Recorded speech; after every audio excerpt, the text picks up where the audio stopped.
Becky Streepy from Glue and Glitter, and today I'm going to show you how to make jalapeno poppers in your air fryer. Y'all, I love jalapeno poppers, and since going vegan over 13 years ago, I have not been able to find them on a vegan menu anywhere. It's a little bit heartbreaking because jalapeno poppers were one of my very favorite appetizers before I went vegan. They are creamy, crunchy, a little bit bacony, a little bit spicy. They have everything I want in an appetizer, and not being able to find them has been very sad. And I can't believe, honestly, that it has taken me this long to create my own recipe. These are very easy to make. Before I talk about some do's and don'ts and cut to the overhead though, I want to introduce you to my air fryer. This is the Zen Chef Pro XXL air fryer, and they are sponsoring this recipe. Thank you, Zen Chef. I love this air fryer, y'all. Even if they were not sponsoring this recipe, I would tell you that it is the best air fryer I've ever owned. It is nice and big, so I can cook plenty of food for my family of 3 plus extra for leftovers. It's also very easy to clean. The basket design has holes on the bottom instead of a mesh. That makes it easier to clean. When you have a mesh, you know, it just likes to grab onto food and it's really hard to get everything out of there. And my favorite feature of all about this air fryer, I cannot stop talking about it, is the little S button on the front here, which stands for start, but it also stands for stop. So instead of having to unplug an air fryer while it's running to get it to turn off, you can just press stop and it turns off like any other electronic appliance. Truly groundbreaking. But enough about my air fryer. Let's talk a little bit about these jalapeno poppers. They're super easy to make. The first thing you need to do is get your jalapenos, slice them in half lengthwise, and then scoop out the seeds. That's making room for all the bacony, cream cheesy, crunchy goodness.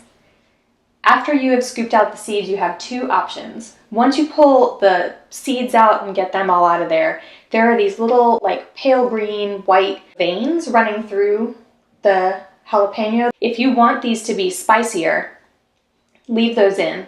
If you want a more mild popper, just get in there with your knife and carefully trim that away. The seeds of a jalapeno hold a lot of the heat, but those veins also hold a lot of the spiciness. You'll be surprised at how much more mild you can get them if that's your thing. Once you get these all scooped out, you just stuff them with a mixture of vegan cream cheese and bacon bits, roll them in breadcrumbs, and then air fry them for 10 minutes. It could not be simpler. I do want to talk quickly though about the bacon bits because I'm sure you're saying, but Becky, bacon is not vegan. And you are right, bacon is not vegan. But most store-bought bacon bits that come in the shaky container are vegan. Let's not think too hard about what is in those bacon bits, but what is not in most of those bacon bits is pigs.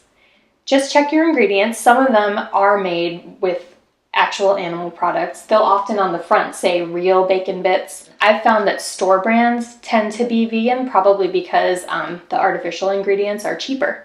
But they're very easy to find. It's not a special ingredient at all. The last thing to know about this recipe is that at the end, you are going to have a little bit of work to do. The cream cheese is going to melt in the air fryer, and since you're getting as many jalapenos in the basket as you can, they may have, during the cooking process, stuck together, and that is okay. But before they've cooled completely, get in there with a rubber or wooden spatula, not metal because that will scratch your air fryer basket, and just carefully separate your poppers. They'll have shrunk a little bit during cooking, so you'll have a little more room to work with, but just separate them out that way, because if you have two that are stuck together and pull one out, all the filling from the one next to it is gonna just come with that one. So just carefully separate them. And then I just like to use the spatula to like carefully scoop underneath and lift them out. If you let them cool long enough, you can even use your fingers. But that cooling process is very important because when they do first come out of the air fryer, that cream cheese is going to be very liquidy. It needs time to solidify again. The last thing I wanted to talk about is reheating these. Not that you're going to have leftovers, but if you're some kind of monster that doesn't want to eat 12 jalapeno poppers and you want to reheat some the next day, you definitely can. Do not microwave them though. Just pop them in the air fryer again at 350 for maybe 5 minutes. They'll get crispy again and warmed through. And same thing, the cream cheese might melt, so just give them a minute and then pull them out carefully. I think we've covered everything. Let's cook!